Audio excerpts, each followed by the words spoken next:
Well, a little bit of an update. I am, I don't know, somewhere about a third into Oklahoma, heading all the way through to New Mexico. Just a little pit stop at a Love service station, check out some gear, brush my teeth, stretch out a little bit from being in the car for a while. It's kind of a cool area. If it wasn't for the fact that it's very, very windy, this would be kind of a cool spot to take off from. So it's kind of cool to just see that there are opportunities of places to fly if conditions are right. I did pull out my meter and I was getting around 15-mile-an-hour winds. Not my kind of flying, but probably flyable. If it wasn't midday, I'm sure we got some thermal activity. So anyway, here's a little image of the old rig set up. I'll walk out into this field a little bit. It's looking pretty good. I'm getting a headwind though on this part of the drive, so my fuel economy dropped from about 14.5 miles to the gallon down to 11.5, maybe 12. So it is what it is. I guess I'll make up for it when I'm heading the other way if we got the same winds. All right, catch up to you guys later.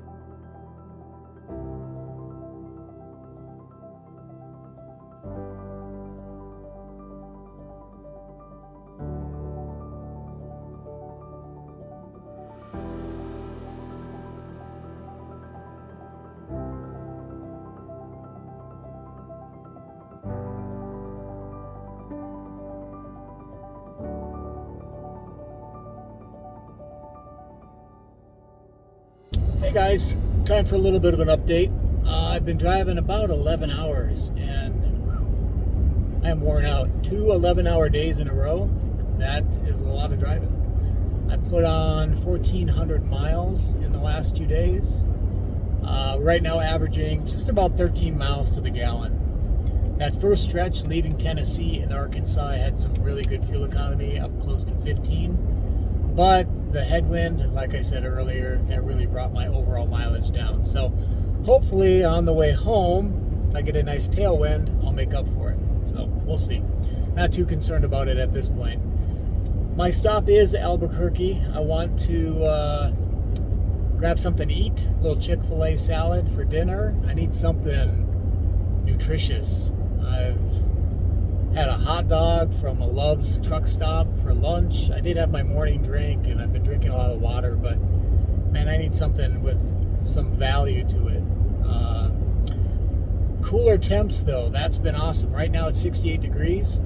I was a little bit worried because about an hour and a half back it was still 89 degrees coming through Oklahoma and just starting out in New Mexico. So very happy that the higher elevation, I'm at about 7,000 feet right now. Very happy with the cooler temps. I should sleep like a baby tonight. And then I believe I've only got maybe 5 or 6 hours to get to Sedona tomorrow. Conditions aren't supposed to be ideal for flying tomorrow, which is good. I want to get there, find a cool campsite. I'll pull the motorcycle out, go cruising around, maybe meet up with my buddy while I'm there, and then get set up for hopefully an awesome morning of flying on Sunday. So I'm looking forward to just taking some time to set up camp and, kind of get a feel of my setup, how it's going to work for me on this trip. So technically I've got 2 weeks from today, so leaving yesterday gave me an extra day of driving. So I should be in Sedona by Saturday, and then I got 2 weeks of who knows. Let's see where the adventure goes. So, all right guys, I am fading out. The sun is setting. I'm getting tired. Need a little bit of food. I will just check in with you guys later.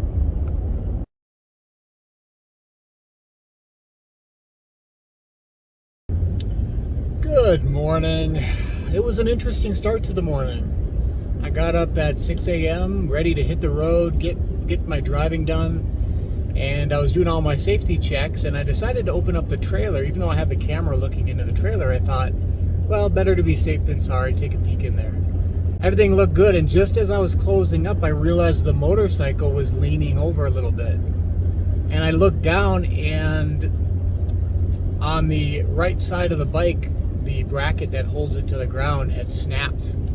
At some point, probably hit some kind of a pothole, or I don't know. So anyway, it was a good thing I saw that, because I've got another 5 hours of driving today that probably wouldn't have been good to drive with that issue. Now it goes into a wheel chock that kind of locks the wheel, so the bike didn't fully fall over, it just kind of leaned over with the tension from the other strap.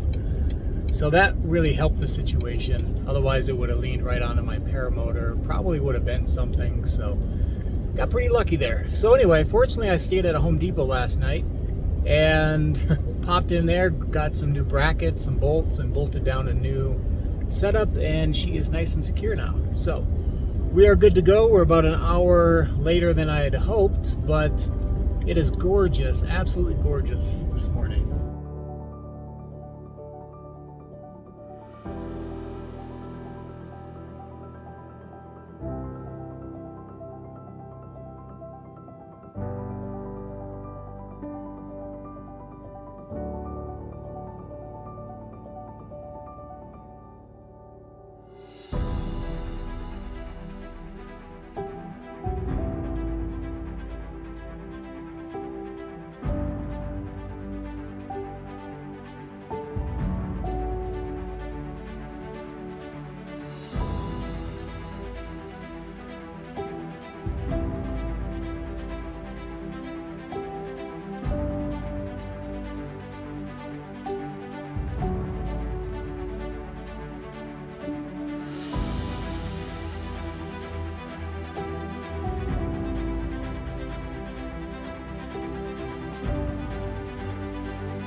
Well, I've been driving on this back forest road or gravel road, whatever, single track for probably about 30 minutes, and it's starting to get a little bit rough. And towing the trailer, the truck hasn't had any issue. I can get it where I need it to go, but I'm worried I don't want to hit any big rocks and damage the trailer or anything. So I decided to pull the Sur-ron out, and I'm going to head up the trail with that and just see what I've got to work with. The main thing is needing a spot to turn around if I need one. I have seen a couple campsites further down the trail, but I was hoping to get a little bit deeper, and if I can find a cool place to camp, that would be awesome. So I got the backpack loaded up with some gear. I don't think I'll be gone too long, but found a nice little spot to keep the truck for now. Let's see what we can find. The winds are whipping above the mountains or above these hills. You can just see the clouds flying by. So beautiful day though. So I'm driving the Sur-ron up this forest road. It's manageable. I could probably get the truck up here even with a trailer, just taking it nice and slow. But I get to the end here, not the end, I'm guessing it keeps going, but I hit Mount Taylor's ranch. I don't know if this is private property. It's got a pretty impressive fence line, if you can see it up the side there. And yeah, pretty cool. I'll have to do some research and see what this exactly is. It's got quite the massive gate, but probably a pretty beautiful area, I would imagine they've got. So anyway, time to buzz around a little bit and start working my way back. I just made the joke to a friend of mine that all the rock climbing I've done at the gym had helped me get to the top of that Well, I can definitely tell the air is much thinner up here. I just hiked up. If you look down there is where I'm parked. And I hiked up this rock. I don't know what you want to call it, but really cool up here. Very windy up here, but man, the air is so thin. Out of breath. Gorgeous views from up here, though. Honestly, it wasn't overly complicated. There were a few sketchy areas, but take your time. It wasn't too difficult. So I'm looking at the weather here versus Sedona. As disappointing as it is to leave this area, it's not going to be flyable tomorrow morning, but Sedona should be. So I really want to get over there. So I'm going to pack up, maybe make a quick lunch, and then hit the road again for 4.5 hours maybe. So now's a good time to show you my shower setup. I'm going to head off to Sedona, but I don't know what the conditions will be like there as far as if I can take a quick shower. So here's what I got set up, and I'll get more into my battery system. But basically what I'm doing is I'm heating this water up on my external battery. I'm going to pour that into this reservoir that has some water in it. That should kind of warm it up, at least it's not too cold right now. And then you pump it up. Here's the shower. There were a couple of cows here. Oh yeah, you can see them back here. They're back in the woods there. But yeah, I don't see anyone else out here. This is a perfect opportunity to get cleaned up. Yeah, so anyway, that's my shower setup.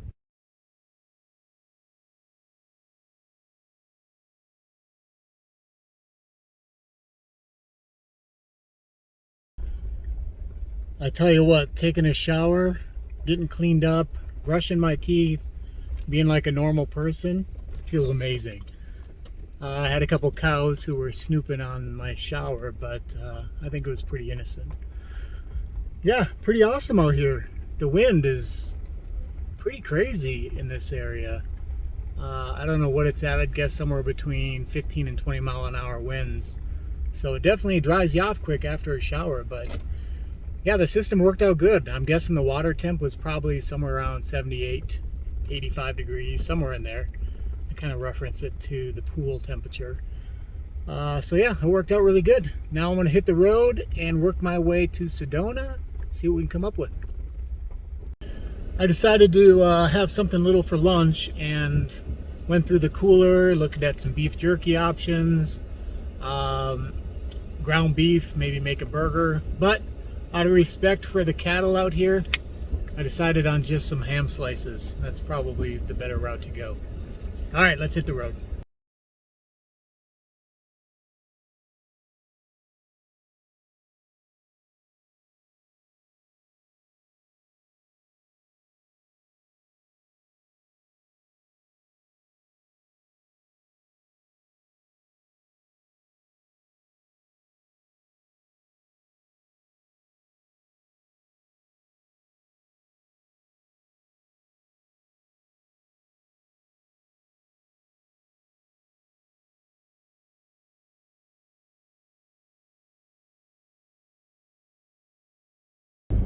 So when I said this particular trip was going to be pretty open, I didn't have a set plan. I had a few states I wanted to hit and some ideas and areas I wanted to explore. But here's another example, getting off the beaten path. I was on I-40 heading to Sedona, and I'd pulled off to get some gas, and I was listening to a paramotor video of flying near some craters over near Flagstaff. And I did a little bit of research, and I thought, you know what? Let's go see what it looks like. See if that's an area that would be fun to fly in. So I rerouted my map and took some back roads instead of taking the highway to get there. And this has been beautiful. The landscape is gorgeous. And now I'm in more like forest, like a pine forest area. But it's so cool to just go a different direction. I don't have to be anywhere. I don't have any timelines in place. if I want to explore, I'll go explore. So let's see where this ends up taking us. I'm hopeful. I would really like to set up camp tonight, so that's kind of my goal, is to find a place I can do that at. We'll find out.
Now, throughout this series, you're going to ask yourself the question, how does he find these campsites?